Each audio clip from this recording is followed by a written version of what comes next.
This is No BS Job Search Advice Radio, episode 2261.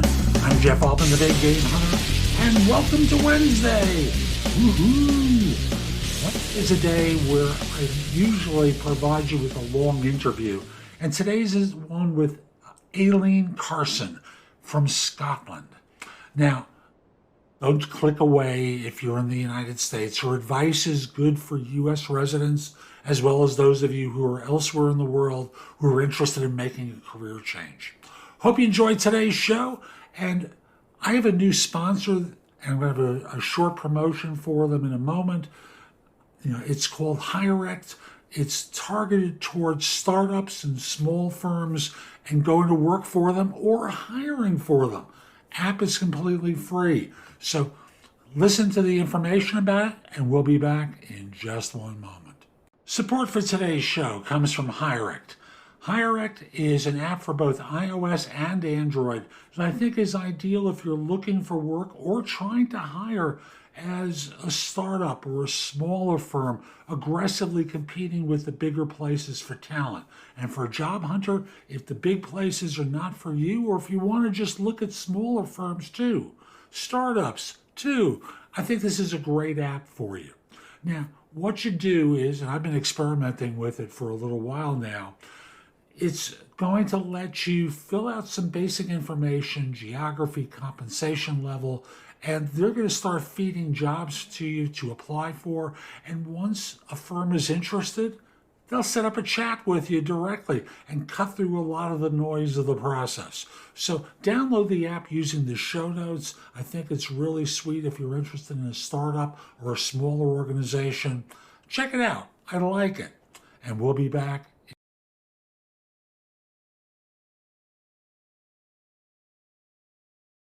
So my guest today is Aileen Carson, a career coach based in Scotland. My first guest from Scotland. She's had a varied career, starting as an editor in the publishing industry and then moved into the housing sector, working specifically with people with mental health problems, learning disabilities, and dementia. God bless you. Her passion for working with people led her to train to become a coach, and she set up a coaching business that specializes in helping others transition to new careers. She focuses on helping people identify what kind of job they want and looks at what holds them back so she can help them overcome any barriers or obstacles that they put in their way or that others have put in their way, so they can get to where they want to. Her own career transitions have given her a unique understanding of the difficulties people face when moving into a new area. Aileen, welcome! Thanks for making time today. Thank you very much for having me, Jeff. So just from that intro, we know you've made at least one career change. Maybe even a little bit of fear that surfaced during that time, right? Yes, I think whenever we move from something that's very familiar to something that's very unfamiliar, then there can be a lot of fear involved. For me, it wasn't a difficult decision to leave my job in my previous career. I'd got as far as I wanted to, and at the time I was working in a role it was a job that the organisation had a bit of a toxic culture, and it wasn't a great environment to work in. So that was the easy part. But trying to figure out what I was going to do next was the hard part. And there was obviously a bit of doubt as well about, is it the right thing to do? Why do I want to leave one role and go into something very different? So yeah, I think fear is a very natural thing when you're doing something like that. And I think most people know what they want to get away from. Yes, yeah, definitely. I know when I coach people, the first thing I try and work with them on is it that you really hate the environment that you're in, or do you hate the work? If it's hate the work, then we have to work on what's the next step. Is that how you work with people? Yes, very much so. And I think once people have worked out why they want to leave, and I suppose the first step really, as you say, is working out that they do actually want to leave. If it's the organisation they don't like, but they like the work, they could find a role in a similar sort of field, but in a different organisation. But I think definitely that you sort of start from making that decision that you want to go, and then trying to figure out what you want to do next. Wonderful. So obviously there are a lot of things to take into consideration when making a career change. Balls in your court. Where should we start? What sort of things do people have to think about in making a change? I think there are some practical things like looking at what you're good at and what you enjoy doing. And that sounds quite a sort of simplistic way of looking at it, but sometimes I think that we can often get a bit ground down with our work. It can take over our lives, that sometimes people don't always stop to think about what they really enjoy doing and what they're good at. So I would sort of start from there. But I think it's also important to look at your values. What is it that guides you within your life? So look at your own values, perhaps even just make a list of them, and then look at any potential organisations that you're thinking you might like to work for. Do their values align with your own? If not, then it's best to stay away from them. If they do, that might be a potential employer. I'm going to interrupt you right there because you've hit on 3 points right off the bat. So the first thing was about liking and passionate about what you do. Yes. And some people are so caught up in the mundane and the tedium. As an old blues singer sang, the thrill is gone for that reason, because they've been caught up in that. Maybe they like doing the staff level role, but they don't like the manager job. And it's an issue of what the difference is for them between the two. Is that what you tend to see as well? Sometimes, yes. Although quite often I find that for some people who have started off in a particular sector or job, they really like the work, but quite often there can be specific things that perhaps they're just finding absolutely exhausting. Like, it could be perhaps they are having issues within the team that they're managing. They might be a very difficult team to manage. There could be individuals in the organisation who are very difficult to work with. So it's possibly trying to find a way around some of these things as well. Yeah, well, it's what I describe as being institutional friction. Yes, yeah. It's, instead of having that nice, smooth runway for the ball to roll down, there are lots of bumps along the way that take the pleasure out of the work. Yes, yeah. And these kind of things can lead towards burnout as well. And I don't know if you see a lot of this in your work, Jeff, but I certainly see quite a lot in mine that, especially the last 18 months with the pandemic as well, people are exhausted, they're burnt out. And that can kind of confuse the issue a little bit, because people don't always know whether actually is a career change what I want. Is that going to help alleviate the sort of symptoms of burnout? Or do I need to find a way of managing stress better and perhaps staying in my current role for the time being until I've had a chance to give myself a bit of space and to think about what I would want to move on to? And do you find that the suggestion of maybe taking a course that relates to the new idea that they have works for many people? I know we're kind of bouncing around here off the original conversation, but I'm curious about the notion of taking a course as either exploration or helping them develop some life to themselves again, instead of feeling the burnout. Yes, sometimes. Again, I think it depends on what people are thinking about doing. But yes, certainly a course or any kind of training, if you've got an idea of what you might want to move to, then that can be really useful. And it can sometimes help people make the decision as well. If they decide that it's not actually what they're interested in, then they might start thinking about moving into a different area. Excellent. I apologize for the interruptions and the digressions. Not at all.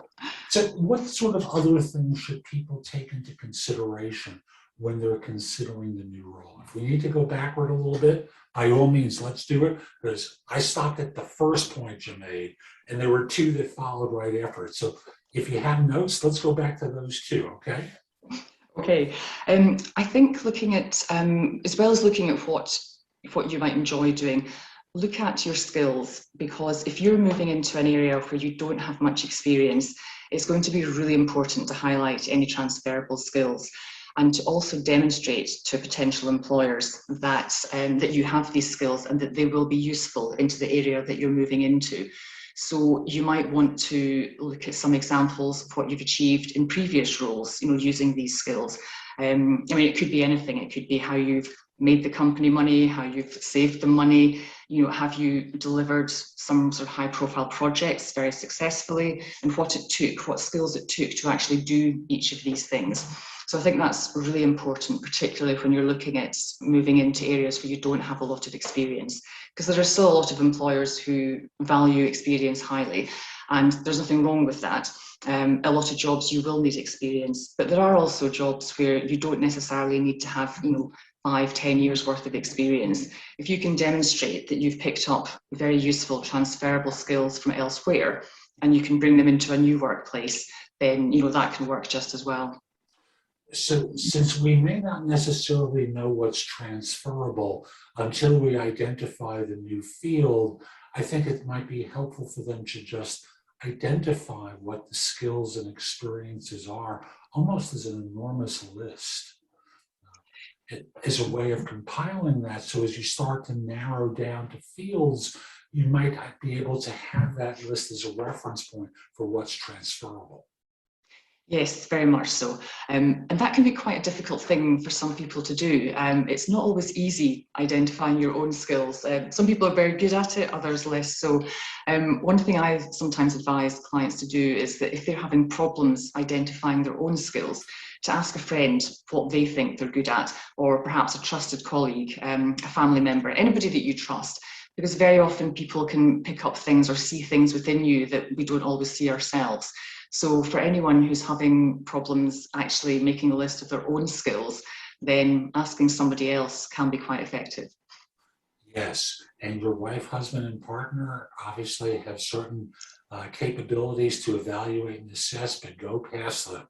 Go to the people you've worked with in the past, the people you work with now, and what they see in you. Don't just settle for one or two.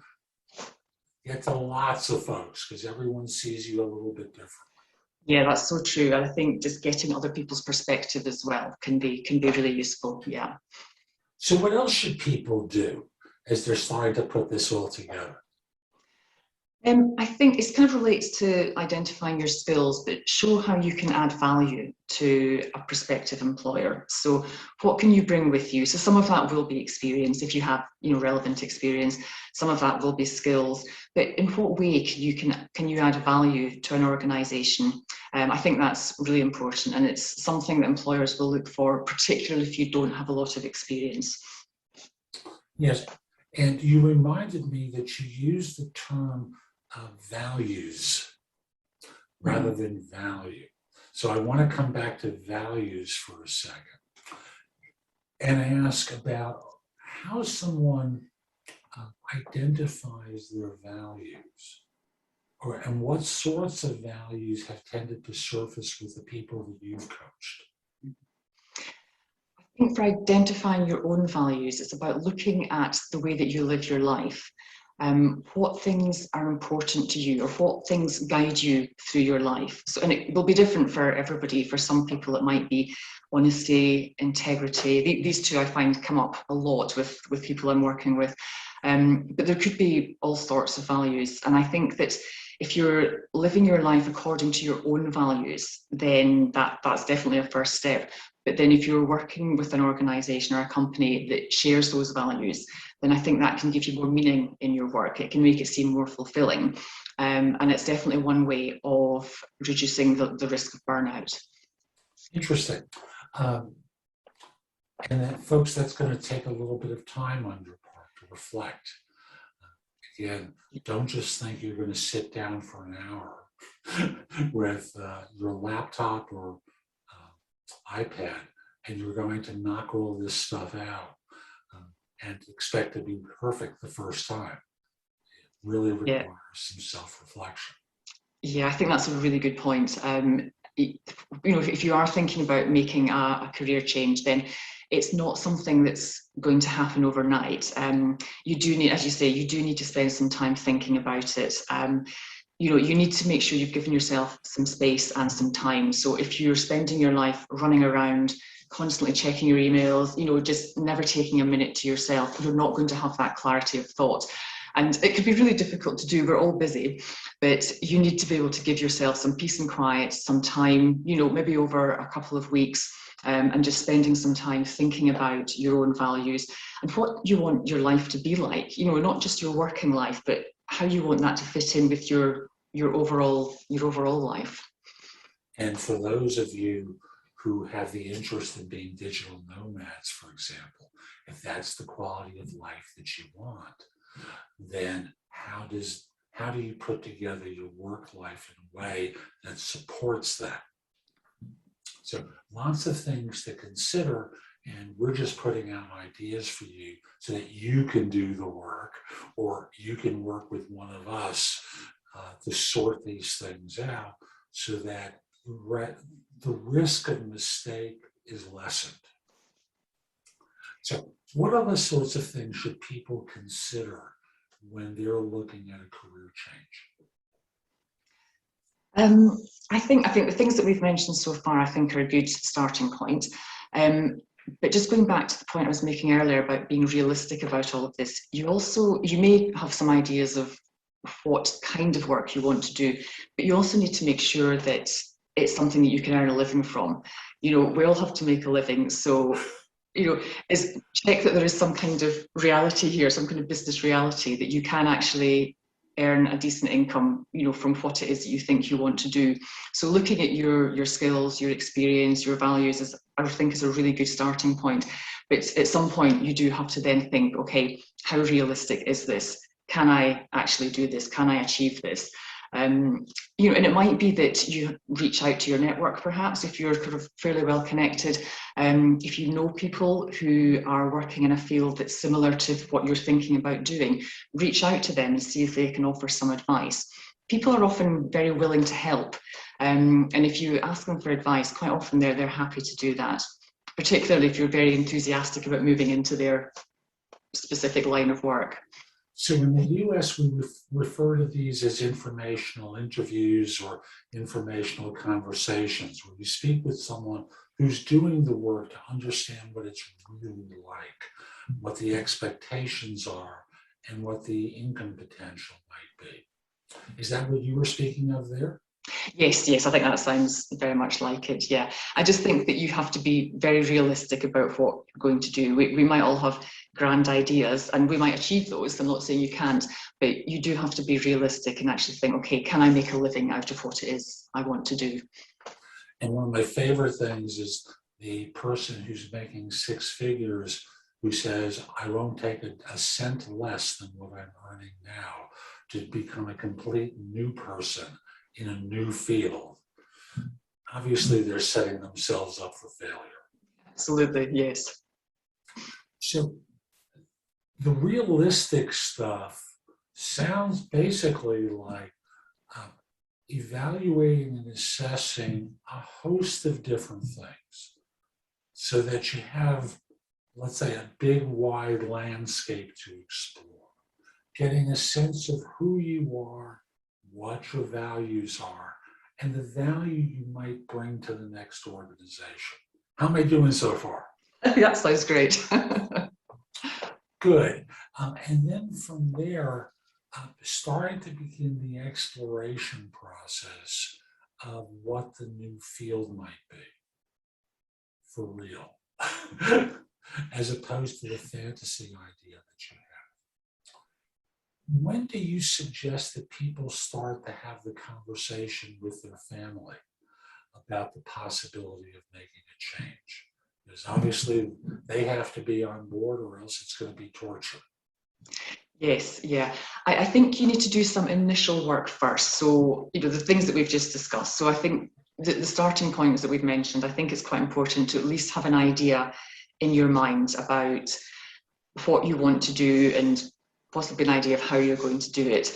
But yes, you're right. It is very important to have the people closest to you, such as partners, families, to have them on board, because this could be a very big change for them as well, depending on what you're going to go into. I mean, if you move into a new field and you're actually taking a pay cut, then that could have an impact on your family as well. So it is important to get them on board and to explain clearly what you're doing and why you're doing it. And I think it's also important to talk about how you feel about it. You know, if you're in a job that you can't stand and it's just it's sort of wearing you down, but you've got an idea of what you want to move on to, and you think that that's going to, you know, make such a difference to your life and also have an impact, positive impact on your family's lives, then I think it's important to explain all that to people as well, to get them on board. But it might be difficult for other people to understand if you are moving into an area that's very, very different from what you've done for years. People don't always understand that to begin with.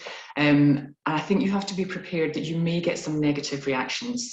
I'm not saying that will happen. Sometimes people will be very positive, very supportive. I certainly found that with my career changes, that the majority of people I spoke to were very supportive. But there were one or two who didn't really understand why I was moving into a completely different area, and thought I'd lost my mind. So you might have to explain that to people, that there's a reason why you've chosen to do this. And it would be really helpful for you if they were on board with that, to support you. It's so true. And I know from my own experience, I met my wife in graduate school when I was 51 and she was 41. And when we decided to get married, we were going to do the house, the child, the traditional sorts of things. And you know, I had a very lucrative career as a headhunter at that time. And I was considering a move to become a therapist in private practice.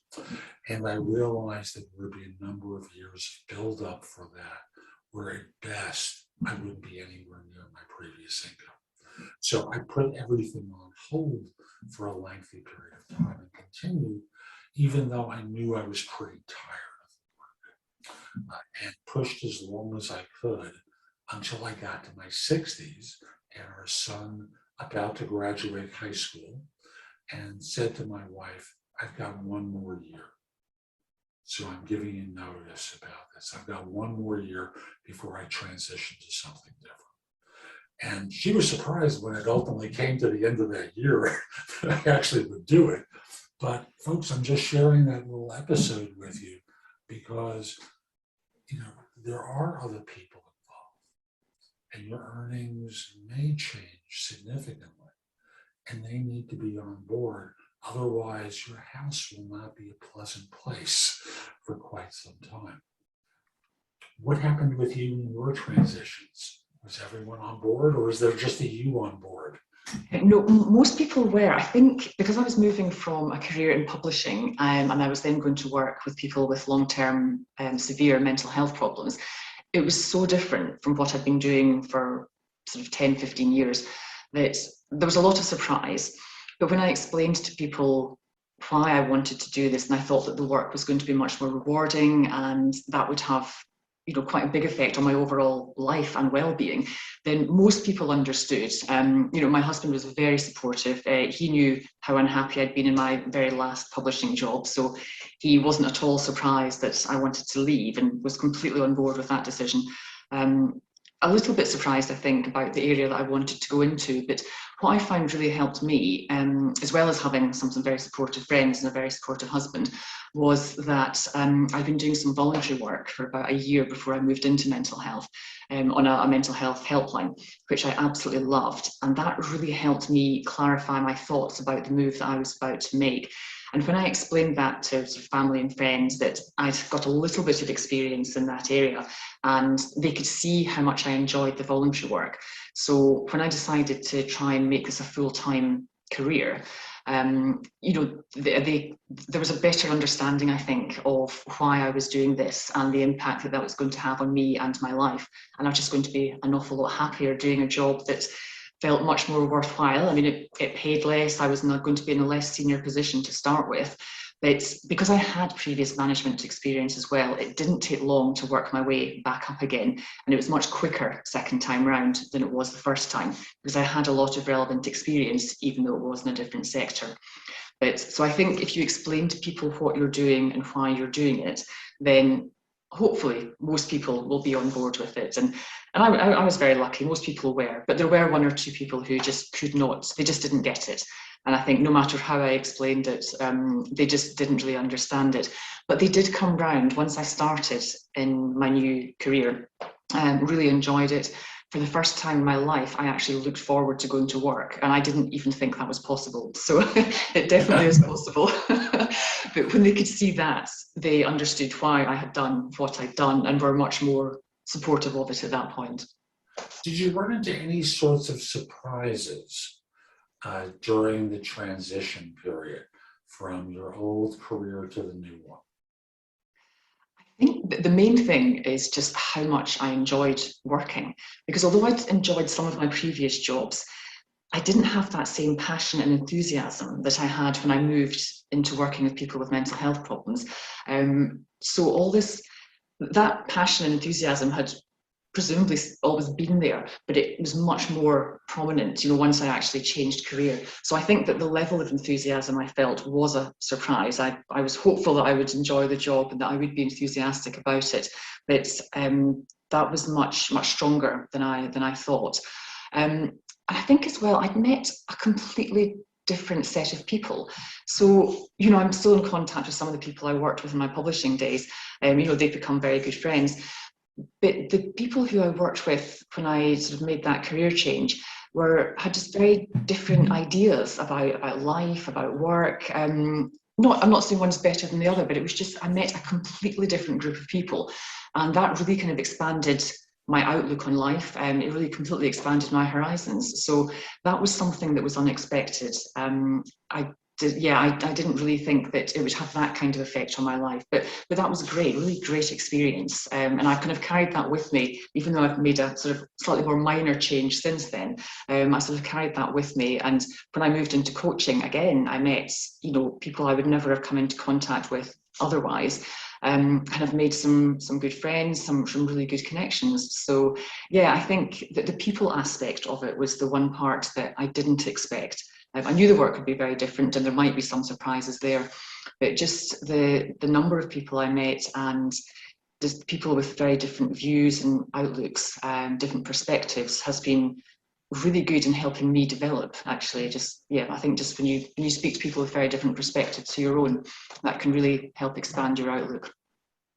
I know for me, one challenge I ran into was that I was very heavily branded toward job search because I was a headhunter.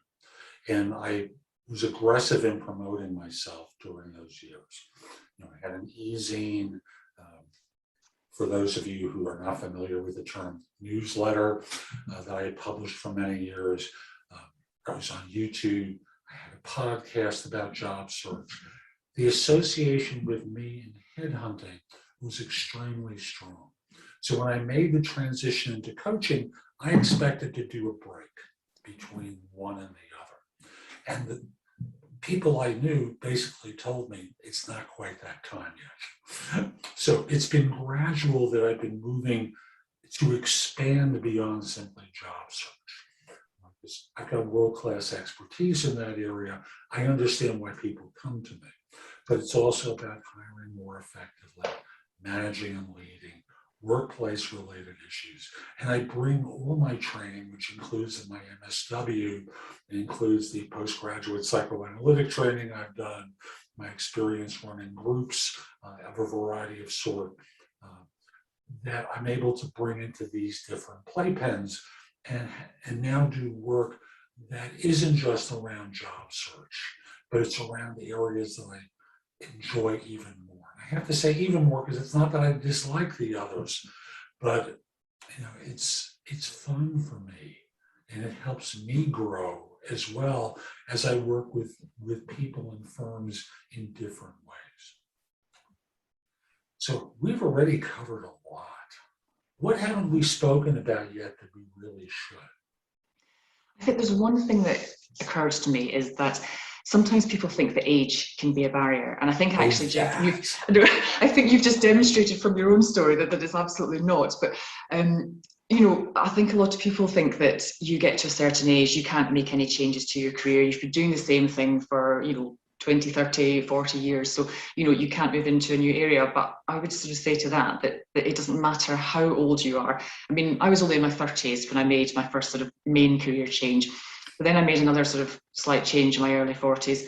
I'm now almost 50 and I've set up my own business, and again in a different area. So you don't have to be in your 20s or your 30s to be able to do these things. It's about all the things that we've talked about, looking at where your passions lie, what are you good at, and what can you do, in the future, and persuading employers if you're going to be looking for employed work or whether you're going to set up your own business. So I would say to anybody who thinks that they can't do something because they're too old, that's nonsense, that age does not have to be a barrier at all. It's only a barrier if you let it be a barrier. It's what I refer to the lies we tell ourselves. Absolutely, yes. There's ample data to tell us that it's not true that age is a barrier. There's a wonderful story, and again, I'm not sure if this will be something that is a reference point for you, but in the United States, there's a fast food chain called KFC, which stands for Kentucky Fried Chicken. And the man who started it was in his 60s, I believe. At the time, he realized, I've got to do something else. I'm not really making much money. And even he was trying to figure out what to do. And he knew he had this one recipe for fried chicken that people liked. And he offered to give it away and take a percentage of sales, and no one wanted it. And so he eventually started doing it out of a gas station.